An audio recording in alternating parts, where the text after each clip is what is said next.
Բարև ձեզ, Արմ ռադիոյի եթերում սոցիալական ցանցերի տեսությունն է, ես Հասմիկ Բուդաղյանն եմ, ձեզ կներկայացնեմ այսօր սոցցանցերում առավել շատ քննարկված թեմաներն ու դրանց մեկնաբանությունները։ Առանձնացրել եմ հետևյալ թեմաները. Անահիտի մենախոսությունը, ջերմուկ քաղաքին նոր վտանգ է սպառնում, նոր Հայաստանի ստեղծման գործընթացը տեղի ունենալու քաղաքացիական դաշտում, ինչու է ՀԱԿ-ի եւ բնապահպանների միջև սառապատ գոյացել, Facebook-ում են քաղաքական գործիչները, ով ինչ հերոսի է նման, մեդիայի ներկայացուցիչների նկատմամբ իրականացված բռնության դեպքեր։ Այժմ այս ամենի մասին առավել մանրամասն։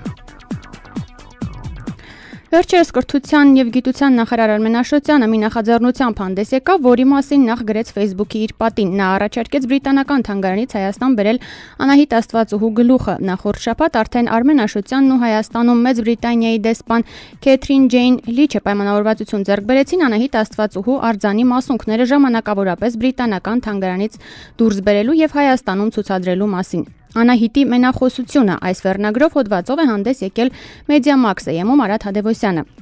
Արադ Հադևոսյանը փորձել է պատկերացնել Անահիտ Աստվածուհու տպավորությունները հայաստանցի այցելուներից։ Ահա եւ հայրենիքում եմ։ Եթե այս մարդկանցից որևէ մեկը մտքերս կարդալ կարողանար, կզարմանար ու կասեր՝ միթե աստվածները հստակ հայրենիք ունեն, չէ՞ որ նրանց հնարավորությունները անսպառ են։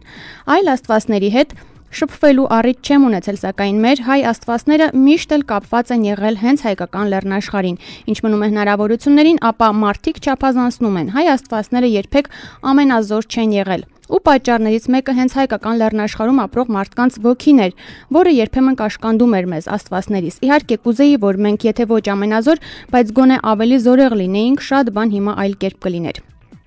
Մարդկանց հոսքը, որոնք գալիս են ինձ տեսնելու,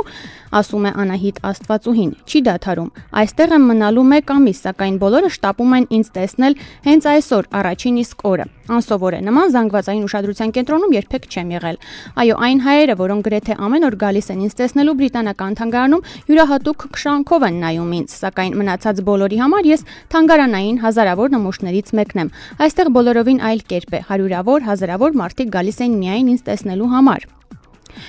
Մոտեցավ մի տղա, երևի 20-21 տարեկան է, բավական վստահ է, նայելով դեմքիս, համադրում է այն պատկերներից հետ, որոնք շատ է տեսել գրքերում։ Կարծում եմ, որ իսկական պատկերը նրան չի հիասթափեցնում, բայց միտքը ոչ միայն ինձ հետ է, նաև այլտեղ է, մտքերով այն երկրում է, ուր շուտով տեղափոխվելու է։ Տպավորություն ունեմ, որ ինձ այցելելով մտովի հրաժեշտ է տալիս հայրենիքին ու ինքն իրեն մխիթարում է նրանով, որ ես էլ վաղուց օտարության մեջ եմ ապրում։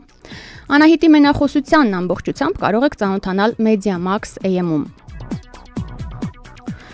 Բնապահպան Ապրես Զոհրաբյանը եղել է ջերմուկում եւ մի գրառում է արել ջերմուկին սպառնացող նոր վտանգի մասին։ Նա գրում է. Անգլիական Geothem կասկածելի անվամբ եւ ծագմամբ կազմակերպություն կա, որ ուզում է ջերմուկից 10 կիլոմետր հեռավորության վրա ոսկու հանք շահագործի, որը ջերմուկ քաղաքի հերը կանիծի, ասում է Ապրեսը։ Իրենք ասում են, որ այդ հանքը իրենք են գտել, երբ հավանաբար այդ կողմերում ծաղիկ էին ման գալիս։ Իրականում հավանաբար գործ ունենք պետական դավաճանության հետ, երբ նախկին Սովետ միության հետազոտության գաղտնի համարվող նյութերը տրամադրվել է այդ կազմակերպությանը։ Այսօր ջերմուկում շահագրգիռ հասարակությունը քաղաքապետը բնապահպանական ոլորտի մասնագետներ, ինչպես նաև ակտիվիստներ այդ խնդրին նվիրված կոնֆերանսում, որին չմասնակցեց այդ կասկածելի անվամբ եւ ծագմամբ ընկերությունը, ընդգծեցին այդ ծրագրի կործանարարությունը ջերմուկի եւ գրեթե ողջ Հայաստանի համար։ Հիմա հայերը արդեն ամեն սանտիմետր կանաչի համար են կռիվ տալիս, Մաշտոցի պուրակը ձեզօրինակ, իսկ սրանք ուզում են մի հատ ամբողջ քաղաք անպատիժ վարի տան, գրում է Ապրեսը, ապա ավելացնում. Սովետի ժամանակ ջերմուկից 50 կիլոմետր հեռավորության վրա որևէ աղտոտող արդյունաբերական ձեռնարկություն արգելված է եղել կառուցել, նույնիսկ հացի փուռը ջերմուկից դուրս են հանել։ Մաշտոցի պուրակում շարունակվում է նստացույցը, բնապահպանները նամակով դիմել են վարչապետին, նրանք ասում են, որ իշխանություններն այդպես էլ իրենց ճիշտ չհասկացան։ Հստակ պահանջ է դրված անհապաղ ապամոնտաժել Հայաստանի Հանրապետության օրենսդրության պահանջների խախտումներով տեղադրված կրպակները։ Այսինքն անթույլատրելի է հանրային կանաչ տարածքում ունենալ այս վիճակը, այս տեսարանը։ Ամսի 15-ին Հայաստանի Հանրապետության կառավարության նիստերի օրակարգում տեղադրված է օրինակ նախագիծ կառավարության որոշման Երևանի քաղաքապետին լիազորություններ վերապահելու մասին, որտեղ այդ որոշման 3-րդ կետով ի գիտություն գրված է, որ Մաշտոցի պուրակում տեղակայված կրպակները պետք է ապամոնտաժվեն 3 տարվա ընթացքում։ Այսինքն ճիշտ չեն ընկալել, էլի, այսքան 34 օրվա պայքարը, բողոքները այսքան ներկայացնելը ճիշտ չի ընկալվել։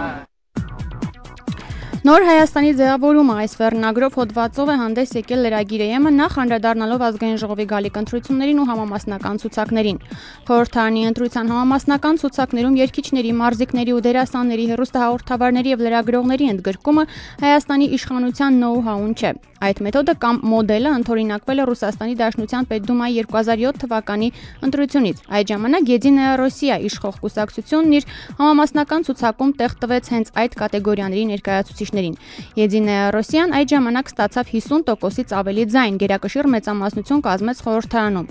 Այժմ 5 տարի անց նույն մեթոդը կիրառվում է նաև Հայաստանում, գրում է լրագիր ԵՄ եւ շարունակում։ Ընդհանրապես պետք չէ մտահոգվել, թե ինչպիսի խորհրդարան է լինելու 2012 թվականի խորհրդարանը։ Հայաստանի ճակատագիրը նոր Հայաստանի ստեղծման գործընթացը խորհրդարանում չէ, որ տեղի է ունենալու։ Նոր Հայաստանի ստեղծման գործընթացը տեղի է ունենալու քաղաքացիական դաշտում։ Նոր Հայաստանը կերտելու են այն երիտասարդները, ովքեր պայքարում են իրենց եւ հասարակության իրավունքի եւ ազատության համար, ընդ որում անկախ այդ երիտասարդների կուսակցական պատկանելությունից կամ անկուսակցականությունից, անկախ քաղաքական հայացքներից։ Նոր Հայաստանի ձևավորման գործընթացը ենթադրելու է նաեւ հենց այն, որ այդ երիտասարդական պոտենցիալը ի վերջո գտնելու է համատեղման այն կայուն բանաձևը, որը թույլ կտա համախմբվել գլխավորի շուրջ։ Նոր Հայաստանը ձևավորվելու է խորհրդարանից դուրս, հետևաբար որքան հին Հայաստան հավաքվի այդ խորհրդարանում, այնքան ավելի մոտ է լինելու Նոր Հայաստանը, գրում է Եղիշե Մեծարենցը լրագիր ԵՄ-ում։ Իսկ Facebook-ում վերջին շրջանում կարծիք կա, ըստ որի սառը պատ է գոյացել ՀԱԿ-ի երիտասարդների ու բնապահպան երիտասարդների միջև։ ՀԱԿ որոշ համակիրներ ըստ օգտատերերի խանդով են վերաբերվում, որ բնապահպաններն ավելի շատ հաջողություններ են գրանցում եւ որ նրանցով մամուլն ու հասարակությունն ավելի շատ է հետաքրքրված, քան թե իրենց քաղաքական պայքարով։ ՀԱԿ համակիրների կողմից նույնիսկ գրառումներ եղան այն մասին, որ մի ծառի կյանքն ավելի կարեւոր է դարձել, քան մարդու կյանքը, որ բնապահպանները չկային, չէին երևում, երբ ՀԱԿ համակիրների էին ձերբակալում։ Միևնույն ժամանակ նրանք նշում են, որ բնապահպանների պայքարն ամենևին էլ քաղաքականությունից դուրս չէ։ Արդյոք ճիշտ է պայքարող այս երկու կողմերին դնել մի հարթության վրա։ Իրավիճակը վերլուծում է ՀԱԿ համակիր բանակն իրականում նախաձեռնության անդամ Ծովինար Նազարյանը։ Ինչ խոսք այդպիսի խոսակցություններ տեղի են ունեցել Հայ ազգային կոնգրեսի համակիրների եւ բնապահպանների միջև, բայց պետք է մոռանալ, որ ՀԱԿ-ի շատ ակտիվիստներ, երիտասարդ ակտիվիստներ հենց հիմա էլ Մաշտոցի բուրակում են եւ բուրակի համար պայքարի առաջատարների մեջ են։ Պետք է նաև նկատել, որ բնապահպանները բավական բազմազան են իրենց կազմով եւ այնտեղ կան եւ մարդիկ, ում պայքարը ուղղված է միայն ծառի, ծաղիկի ու խոտի պահպանմանը եւ մարդիկ, ովքեր խնդիրը դնում են որպես հանրային տարածքի եւ սոցիալական արդարության խնդիր եւ մարդիկ, ովքեր հասկանում են, որ այստեղ չի կարող քաղաքականությունը բացառվել եւ եթե խնդիրը կախված է քաղաքական որոշումներից, նշանակում է քաղաքական է խնդիրը եւ այլն եւ այլն։ Այսինքն ես չէի ասի, թե միայն ՀԱԿ-ի համակիրների կողմից է եղել այդ դժգոհությունները, որոշ համակիրների հետ ընդգծենք, դժգոհություններ եղել են նաև որոշ բնապահպանների կողմից, որ պետք չի ՀԱԿ-ը երևա, պետք չի քաղաքականացնել, թեև նկատենք, որ ուրիշ ընդդիմադիր կուսակցությունների անդամներին իրենք մեծ սիրով հրավիրում են։ Այսօր իհարկե նկատելի է, որ ոստիկանությունը եւ իշխանությունները շատ ավելի ներողամտաբար են վերաբերվում բնապահպաններին, ովքեր արդեն բավական ժամանակ են նստածույցի են Մաշտոցի բուրակում, քան այլ քաղաքացիական կամ քաղաքական ակտիվության։ Սա բնական է, որովհետեւ իշխանությունների համար ձեռնտու է այնպիսի մի պայքարով կարծես թե ստվերել, սքողել մնացած պայքարները, այս մի պայքարը կարծես իրենք ընտրել են որպես չարյաց փոքրագույն, բայց դա բնականաբար պետք է անպայման ընդգծել, որ սա բնապահպանների մեղքը չէ եւ բնապահպանները շատ ճիշտ են անում, որ օգտվում են իշխանությունների այսպիսի տրամադրվածությունից եւ իրենց պայքարը առաջ են տանում եւ ես շատ կուրախանամ, եթե իրենք հաջողության հասնեն եւ կարողանան հասնել ոչ միայն կրպակների ապամոնտաժմանը Մաշտոցի պուրակում, այլև ընդհանրապես քաղաքաշինության եւ բնապահպանության քաղաքականության վերանայմանը Հայաստանի Հանրապետությունում, որովհետեւ եթե մենք լոկալացնենք մեր պայքարը ու քաղաքական չդարձնենք, այսպես ասած, մի այգուց մյուսն են վազ տալու։ Գուցե այս մի այգին բաշխեն մեծահոգաբար, իսկ ինչպես գիտենք, բռնակալները միշտ էլ մեծահոգության նոպաներ ունենում են,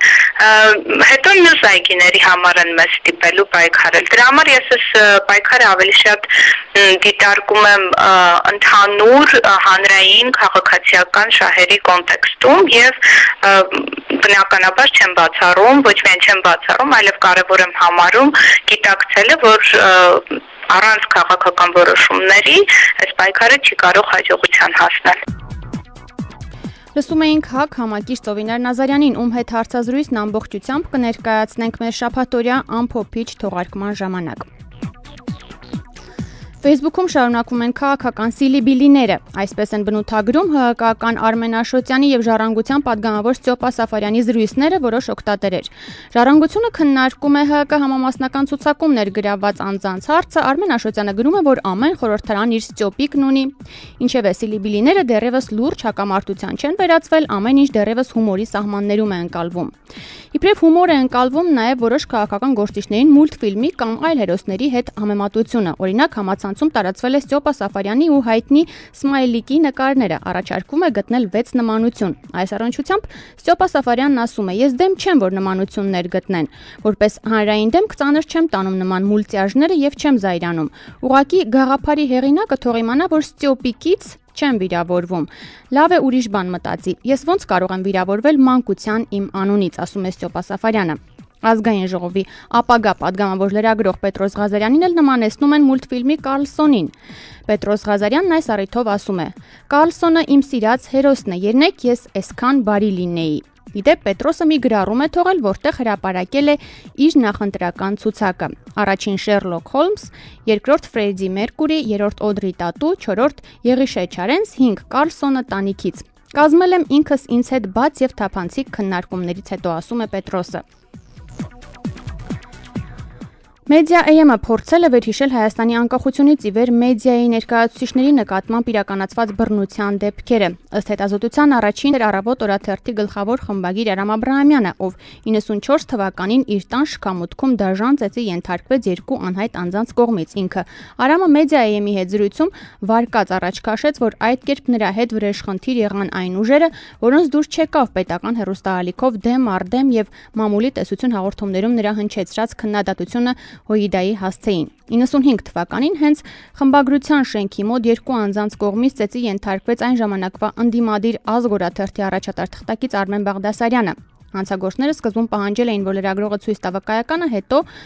կոտրել էին նրա քիթը։ 95 թվականին իր շենքի վերելակի խցիկում հարձակման է ենթարկվել ազգ օրաթերթի գլխավոր խմբագիր Հակոբ Ավետիքյանը։ 99 թվականին կասկածելի հանգամանքներում ավտովթարի զոհ դարձավ 35-ամյա հրապարակախոս եւ լրագրող Տիգրան Հայրապետյանը, ում քննադատական վերլուծությունները իսկական գլխացավանք էին դարձել իշխանությունների համար, գրում է Մեդիա AM-ը։ Դժվար է հավատալ այն վարկածին, թե հանցագործները 2002 թվականի հոկտեմբերի 22-ին հայտնի լրագրող լրատվամիջոցների Կովկասյան ինստիտուտի փոխտնօրեն Մարկ Գրիգորյանին շփոթել էին մեկ ուրիշի հետ։ Ամենահավանականն այն է, որ հարձակումը հենց Մարկ Գրիգորյանի վրա էր եւ նախապես ծրագրված։ Հատկանշական է, որ այդ ժամանակ Լոնդոնում գտնվող լրագրողական կազմակերպություններից մեկի խնդրանքով նա հոկտեմբերի 27-ի աբեկչության 3-րդ տարելիցի կապակցությամբ հոդված էր պատրաստում։ Լրագրողն այդ թեմայով հարցազրույցներ էր ունեցել մի շարք քաղաքական գործիչների եւ իրազեկ մարդկանց հետ։ Մարկ Գրիգորյանը իր դեմ իրականացված մահափորձը կապում է հենց այդ հոդվածի տպագրությունը նախապատրաստելու փաստի հետ, գրում է Մեդիա AM-ը։ 2002 թվականի դեկտեմբերի 28-ին գլխին արձակված մի ակրակոցով սպանվեց հանրային հեռուստաընկերության նախագահ Տիգրան Նաղդալյանը։ 2003-ին իր աշխատասենյակում երկու անհայտ անձանց կողմից դաժան ծեծի ենթարկվեց 4-րդ իշխանություն թերթի լրագրող Մհեր Ղալեչյանը։ 2004-ին ընդդիմության հանրահավաքացրելու ժամանակ լրագրողների հանդեպ բռնարարքներ գործադրվեցին, ոստիկանները դաժան ծեծի ենթարկեցին լրագրողներ Հայ Գևորգյանին եւ Ավետիս Բաբաջանյանին, թղթակից Մհեր Ղալեչյանին, ռուսական ORT հեռուստաընկերության օպերատոր Լևոն Գրիգորյանին։ 2004 թվականի նոյեմբերի 22-ին երեկոյան պայթեցվել է հայկական ժամանակին պատկանող Նիվա Մակնիշի ավտոմեքենան, որը մշտապես վարում էր թերթի գլխավոր խմբագիր Նիկոլ Փաշինյանը։ Երկու անգամ բռնության է ենթարկվել իրավունք թերթի գլխավոր խմբագիր Հովհաննես Գալաջյանը։ Հիմա էլ Հովհաննեսի գլխի վրա կավեց սպի եւ ինչպես ինքն է կատակում, աղջիկները շոյելիս անպայման կզգան մազերի տակ թաքնված այդ վերքերը։ Հանցագործներին այդպես էլ չեն գտել։ Մեդիայի հետ զրույցում Հովհաննեսը վստահություն է հայտնել, որ ի սկզբանե օրինապահ մարմինները մտադրություն էլ չունեին բացահայտելու այդ հանցագործությունները, իսկ այդ բռնություններն ուղղված էին ՍԻՄ կուսակցության դեմ։ 2007-ի փետրվարի 8-ին անհայտ անձինք հրկիզել էին Պանորամա AM ինտերնետային լրատվականի տնօրեն ու Իմ իրավունք շաբաթաթերթի խմբագիր Արա Սաղաթելյանի մեքենան։ 2007-ի մայիսի 9-ին ոստիկանները ուժ են կիրառել երկու լրագրողների Հայաստանի Հանրապետություն օրաթերթի Ծովինա Նազարյանի եւ մի շարք ընդդիմադիր թերթերի համար աշխատող արտահասթիկային լրագրող Գագիկ Շամշյանի հանդեպ։ 2007-ի հունվարի 30-ին անհայտ անձին քրկիզել են սպորտային մեկնաբան Ֆուտբոլ Պլյուս շաբաթաթերթի հիմնադիր Սուրեն Բաղդասարյանի Պրադո ջիպ ավտոմեքենան։ 2008-ին Ադնակլասնիկի սրճարանում դաժանաբար ծեծի ենթարկվեց եւ մահացավ Անդրանիկ Բաբայանը։ 2008-ի նոյեմբերին անհայտ անձին հարձակվեցին հետաքննող լրագրողներ հազարական կազմակերպության նախագահ լրագրող Էդիկ Բաղդասարյանի վրա։ 2009-ի ապրիլի 30-ի գիշերը մահափորձ է կատարվել Armenia Today լրատվական գործակալության համակարգող նախկին փաստաբան Արգիշ Տիկիվիրյանի դեմ։ 2009-ի մայիսի 7-ին երկու անհայտ անձինք ծեծի ենթարկեցին հաղորդավար մեկնաբան Նվեր Մնացականյանին։ Մեդիա AM-ն էր ամփոփել բռնության ենթարկված լրագրողների ցանկը։ Forbes ամսագիրը հրապարակել ամենաերիտասարդ միլիարդատերերի ցուցակը, նրանց մեծ մասի տարիքը 30-ից ցածր է։ Ցուցակի առաջին հորիզոնականում է հայտնվել Facebook սոցցանցի հիմնադիր Մարկ Ցուկերբերգը, նա 27 տարեկանում հասցրել է կուտակել 17.5 միլիարդ դոլար, երկրորդ հորիզոնականն է գրավել կոլումբիացի մագնատ Ալեխանդրո Սանտո Դոմինգոյի որդին 9.5 միլիարդով, առաջին եռյակը եզրափակում է ասիացի միլիարդատեր Յուշիկացու Տանական, գրի սոցիալական պլատֆորմի հիմնադիրը, որն ունի 30 միլիոն ճապոնացի օգտատեր։ Այսօրվա համար այսքանը սոցիալական ցանցերում քննարկվող թեմաներից սոցիալական ցանցերի տեսությանը մոնիտոր հաղորդաշարին կարող եք հետևել նաև YouTube-ում, Facebook-ում եւ Twitter-ում, փնտրելով Arm Radio FM 107 Հասմիկ Բուդաղյաններ առայժմ։